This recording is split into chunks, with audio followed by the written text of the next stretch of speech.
అందరికి నమస్తే. ఆగస్టు నుంచి భూముల ధరలు పెంచిన భూముల ధరలు, గవర్నమెంట్ ధరలు ప్లస్ రిజిస్ట్రేషన్ ఛార్జెస్ పెంపుదల అమలులోకి వస్తుందంట. దానికి సంబంధించి ప్రభుత్వంలో కసరత్తు ఒకటి నడుస్తుంది.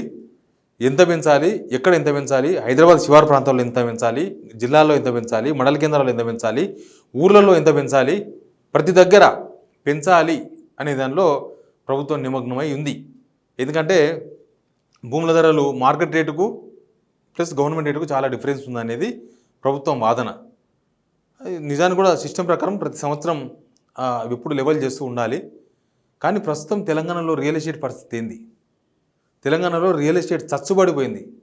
నిజం, హైదరాబాద్ శివారు ప్రాంతాల్లో ఫైనాన్షియల్ డిస్టిక్లో హాట్ కేకులాగా అమ్ముడుపోయే ఫ్లాట్స్లో పిట్టలు గుడ్లు పెట్టుకుంటున్నాయి ఇప్పుడు. ఫైనాన్షియల్ డిస్టిక్లో నేను చెప్పేది.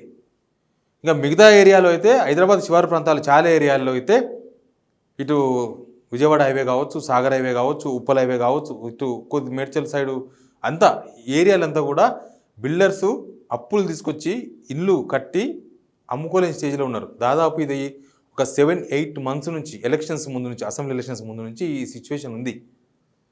ఇది ఎవ్రీ టైం ఎలక్షన్ అప్పుడు ఉండేదే కదా అని కూడా అనవచ్చు మనం. కానీ ఏదో డిఫరెంట్గా అనిపిస్తుంది. ఎప్పుడైనా సరే ఎలక్షన్స్కి ఒక నెల 2 నెలల ముందు కొంత స్లో అవుతుంది. మొత్తానికి జీరో కాదు, కొంత స్లో అవుతుంది.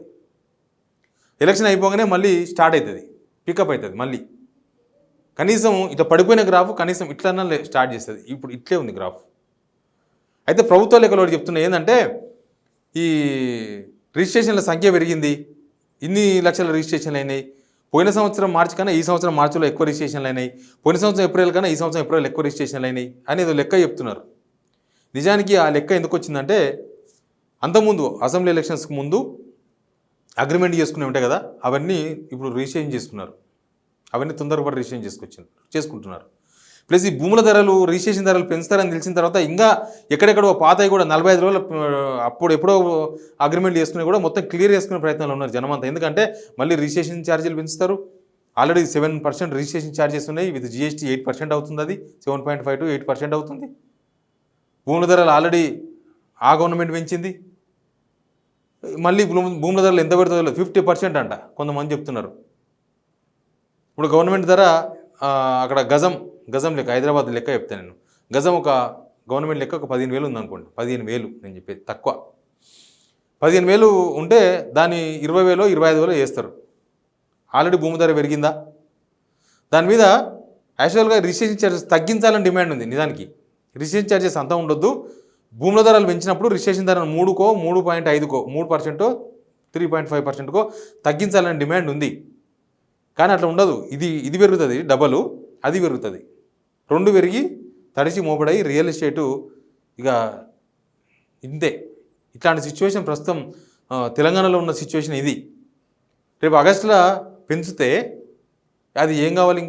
ఇక రియల్ ఎస్టేట్ అసలు కట్టుకున్న ఇల్లు ఎక్కడ పోవాలి, వెంచర్లు ఏం కావాలి, ఈ పెద్ద పెద్ద అపార్ట్మెంట్ అదంతా ఏం కావాలి, అవన్నీ అమ్ముకోలేని సిచ్యువేషన్లో ఉన్నారు ఇప్పుడు. ప్లస్ పక్కన ఏపీలో టీడీపీ అధికారంలోకి వచ్చింది, కూటమి అధికారంలోకి వచ్చిన తర్వాత మొత్తం ఇక్కడున్న చాలామంది వ్యాపారస్తులు అటువైపు బిజినెస్ చేసే ప్రయత్నాలు చేస్తున్నారు. ముఖ్యంగా ఏపీకి సంబంధించిన బిల్డర్లు అందరూ కూడా ఇప్పుడు ఏపీ సేఫెస్ట్ ప్లేస్, ఏపీకి పోయి చేసుకుందాం, ఏపీ మొత్తం అమరావతి మళ్ళీ మేకఓవర్ అవుతుంది, అక్కడ చుట్టుపక్కల మళ్ళీ రియల్ ఎస్టేట్ అంతా భూమి వస్తుందని అక్కడ చేస్తున్నారు. ఆల్రెడీ వెళ్ళిపోయినరు. అమరావతి, వైజాగ్, ఇంకా ఎక్కడెక్కడనో మెయిన్ టౌన్స్లో మళ్ళీ వైజాగ్ కొంత స్లో ఉందని చెప్తున్నారు. మిగతా అంతా కూడా మళ్ళీ పికప్ అయింది. ఎక్కడలేని పికప్ అయింది మళ్ళీ ఏపీలో. బిల్డర్స్ అంతా అటు వెళ్ళిపోయినారు కట్టుకోనికే. ఇక్కడ రియల్ ఎస్టేటు ఆల్రెడీ ఈ వారం 10 రోజులకే డిఫరెన్స్ చెప్తున్నారు. కనీసం 15 to 20% అసలు లేనే లేదు. 15 to 20% బిల్డర్స్ అంతా ఏపీ వాళ్ళంతా బిజినెస్ అటు చేస్తామని వెళ్ళిపోయారని చెప్తున్నారు. ఈ సిచ్యువేషన్లో భూముల ధరలు పెంచడం అనేది పెంచవచ్చు, ప్రభుత్వానికి హక్కు ఉంటుంది. కానీ ఇది కరెక్ట్ టైమా అనేది ఒక ఇంపార్టెంట్ పాయింట్. ఇది కరెక్ట్ టైమా? ఇప్పుడున్న సిచ్యువేషన్లో, మన తెలంగాణలో ఇప్పుడున్న సిచ్యువేషన్లో, ఏపీలో రాజకీయ పరిస్థితులు మారిన టైంలో భూముల ధరలు, రిజిస్ట్రేషన్ ధరలు పెరిగితే దానివల్ల చాలా కాంప్లికేషన్స్ వచ్చే అవకాశం కనిపిస్తుంది కదా. ఏమనంటే రైతులకు భూమి ధర పెరుగుతుంది కదా అంటారు. రైతులకు భూమి ధర కొనుగోలు కూడా పెరుగుతుంది. కొనాలనుకున్న వాళ్ళు అరెకరకు యాక్చువల్గా ఎకరాకి ఇప్పుడు 30,000 40,000 అవుతుంది. రేపు ఎకరా కొనాలంటే 1,00,000 రూపాయలు అవుతుంది. ఏంది పరిస్థితి? ఇక్కడ మామూలుగా హైదరాబాద్లో అయితే శివారు ప్రాంతాల్లో ఒక 120 నుంచి 150 గజాల జాగా ప్లాట్ను కనుక రిజిస్ట్రేషన్ చేసుకోవాలని నేను చెప్పేది. రిజిస్ట్రేషన్ కాస్టే 50,000 ఉంది. Registration cost 50,000. ఇంకా ఈ భూముల ధరలు పెరిగినందుకు మళ్ళీ దానికి మార్కెట్ పోతూనే ఉంటుంది. ఇక సామాన్య జనాలు కొనేది ఎక్కడ, రేట్లు పెట్టి సామాన్య జనాలు విలువగట్టేది ఎక్కడ, అసలు ఈ రియల్ ఎస్టేట్ ఏమవుతుంది? ప్లస్ ఇంకొకటి ఉంది, గవర్నమెంట్ కూడా సమస్యనే. ఇదేదో తాత్కాలికంగా స్కీమ్ల కోసం పైసలు కావాలి కాబట్టి భూముల ధరలు పెంచితే రిజిస్ట్రేషన్ ఛార్జీలు పెరుగుతాయి, ఇదేదో సూత్రం ప్రకారం చేద్దాం అనుకుంటున్నారు. కానీ అసలు రియల్ ఎస్టేట్ ముందు మొత్తం పండుకొని ఉంది. రిజిస్ట్రేషన్లు అయితే కదా పైసలు రానికి. రియల్ ఎస్టేట్ కుదేలు అవుతుంది. ఒకటి కుదేలు అయిపోయిన రియల్ ఎస్టేట్, కుదేలు అయిపోయిన రియల్ ఎస్టేట్ మళ్ళీ కుదేలు అవుతుంది. అంటే లేవదు, అసలు కనీసం లేచే ప్రయత్నం కూడా జరగదు. ప్లస్ రేపటి నుంచి గవర్నమెంట్ ప్రభుత్వము ఏదైనా ప్రాజెక్ట్ కోసం భూసేకరణ చేస్తే ప్రభుత్వానికి ఎంత పడింది తెలుసా? అది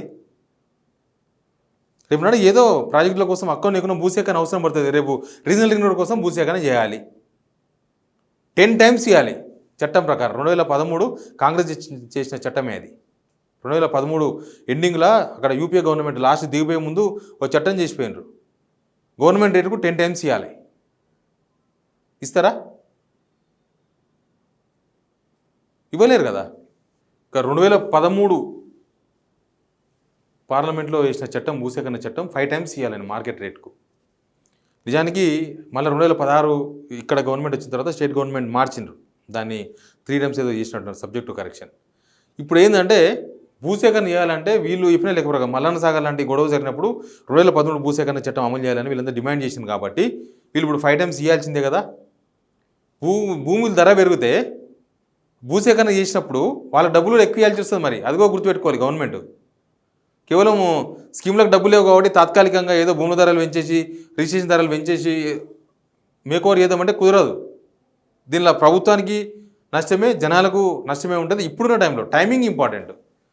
ఇప్పుడు ఏపీలో ఉన్న సిచ్యువేషన్తో పోలిస్తే తెలంగాణలో రియల్ ఎస్టేట్ ఇప్పుడున్న సిచ్యువేషన్లో భూముల ధరలు రిజిస్ట్రేషన్ ధర పెంచడం ఏమాత్రం ఆమోదయోగ్యం కాదని చాలామంది రియల్ ఎస్టేట్ చేసే వాళ్ళు కానీ దీని మీద అవగాహన ఉన్న వాళ్ళు చెప్తున్నారు. Please subscribe signal TV.